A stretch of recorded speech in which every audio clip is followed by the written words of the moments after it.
दोस्तों आज मैं आपके सामने प्रेजेंट परफेक्ट कंटिन्यूअस टेंस लेके आया हूं जिसका इंट्रोडक्शन पार्ट है जिसमें मैं क्या करूंगा आपको समझाऊंगा दरअसल एक्चुअल में प्रेजेंट परफेक्ट कंटिन्यूअस टेंस होता क्या है, इसका प्रयोग स्पोकन में कैसे किया जाता है और अगर ट्रांसलेट की बात करूं हिंदी से अंग्रेजी कैसे ट्रांसलेट किया जाएगा। सारी चीज को मैं क्या करूंगा हर एक कंसेप्ट को दोस्त बड़ी आसान लफ्जों में बड़े आसान क्या शब्दों में क्या आपके सामने व्यक्त करूंगा बयां करूंगा। आप लोग एक एक चीज को क्या कीजिए, आप लोग एक एक चीज को समझिएगा धैर्य से सब्र से। मुझे उम्मीद है कि आपको सारी चीजें समझ में आएंगी।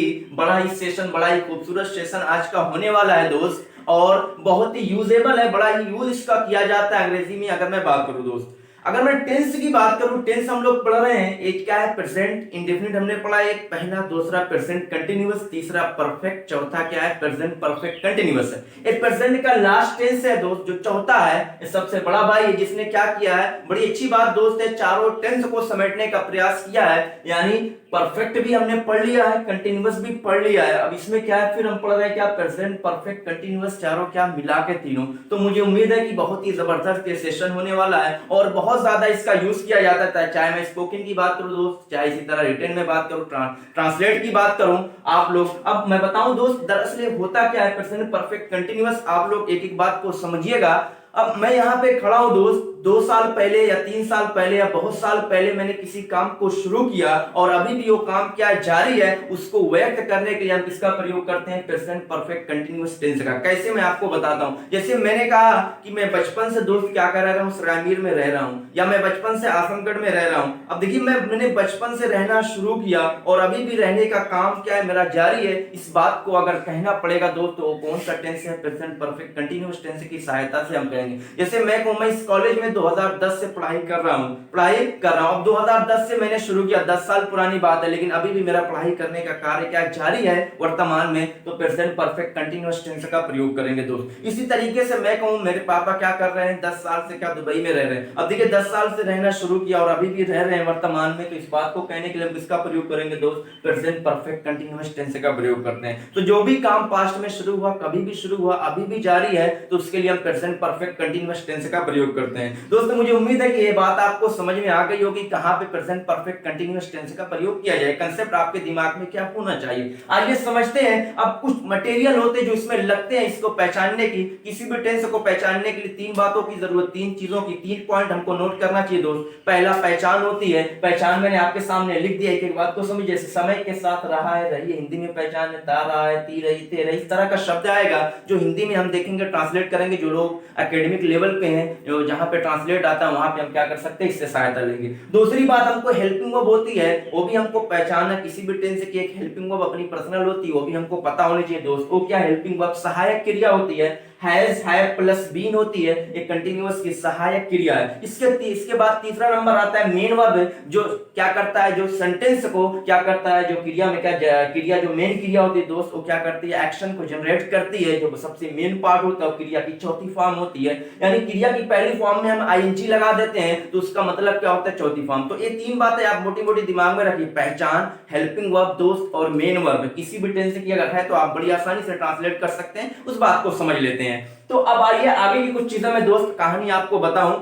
तो दरअसल देखिए अब इस बातों को टाइमिंग को कहने के लिए, जैसे संडे से मंडे से 2 साल से 3 साल से, इस बात को कहने के लिए कुछ क्या होते हैं टर्म अंग्रेजी में यूज होती है, उसको भी मैं आपको क्या करता हूं इस इंट्रोडक्शन पार्ट में आपको समझा देता हूं ताकि आपको अगली बातें क्या है आसान से समझ में आ जाए। तो चलिए देखिए कुछ बातें होती है सिंस और फॉर, जिसका मतलब से होता है। जैसे मैं कहूं मैं 2 साल से क्या कह रहा हूं इस कंपनी में काम कर रहा हूं, से के लिए एक शब्द आता है, 2 शब्द आता है, एक सिंस एक फॉर होता है, दोनों का अलग अलग यूज होता है और दोनों में क्या स्टूडेंट को बहुत कंफ्यूजन होता है, तो इस बात को समझ लेते हैं। तो देखिए सिंस जो होता है दोस्त उसके लिए क्या होता है पीरियड ऑफ पॉइंट होता है और फॉर के लिए क्या होता है पीरियड ऑफ टाइम होता है। अब दरअसल पीरियड ऑफ पॉइंट क्या होता है इस बात को हमको समझना और पीरियड ऑफ टाइम क्या होता है इस बात को भी समझना है। समझते हैं, आइए देखते हैं। पॉइंट का मतलब होता है किसी चीज का शुरुआती समय जो होता है। टाइम का अगर शुरुआती समय क्या है period of time, period of point, शुरुआती जो समय होता है उसके लिए हम क्या करते हैं सिंस का प्रयोग, और अगर क्या होता है पूरा कंप्लीट समय होता है वहां पे हम क्या करते हैं फॉर का प्रयोग करते हैं। जैसे मैंने कहा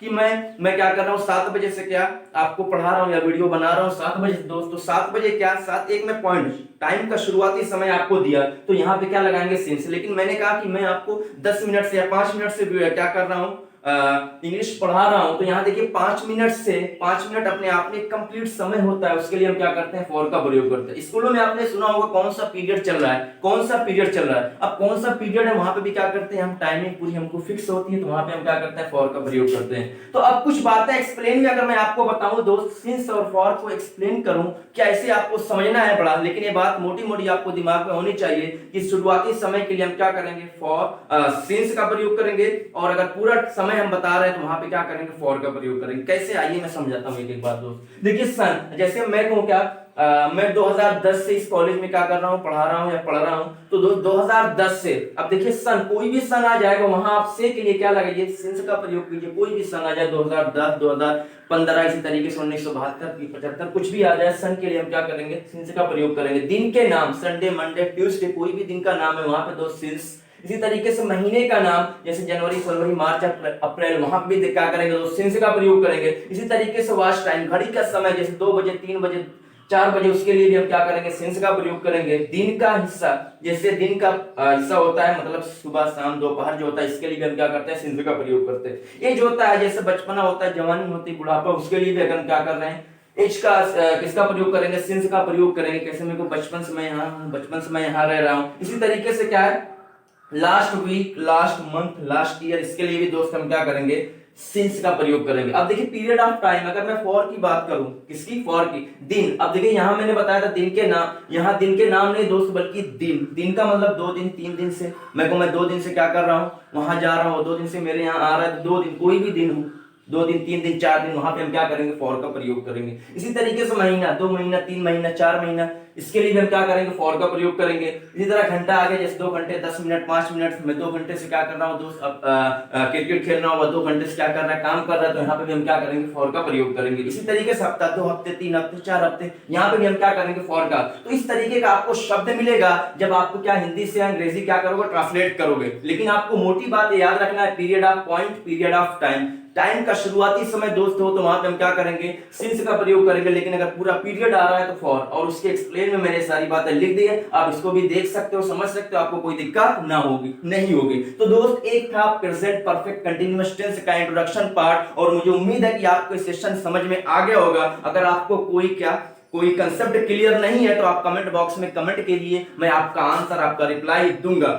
तो आज के लिए इतना ही रखते हैं दोस्त, फिर मैं आपसे नई वीडियो में क्या करूंगा, मुलाकात करूंगा। इसको ट्रांसलेट पार्ट लेके, इंट्रोडक्शन पार्ट था जो आपको पहले कुछ मोटी मोटी बातें आपके दिमाग में होनी चाहिए, ताकि जब किसी बात को आप स्टार्ट करो, ट्रांसलेट करो, सारी चीजें आपको समझ में आ जाए। अब अगली वीडियो में आपको बताऊंगा कैसे ट्रांसलेट किया जाएगा, उसके बाद स्पोकन में कैसे इसका यूज किया जाएगा, और सारी चीजें हम क्या करेंगे, पढ़ेंगे। तब तक के लिए शुक्रिया, धन्यवाद।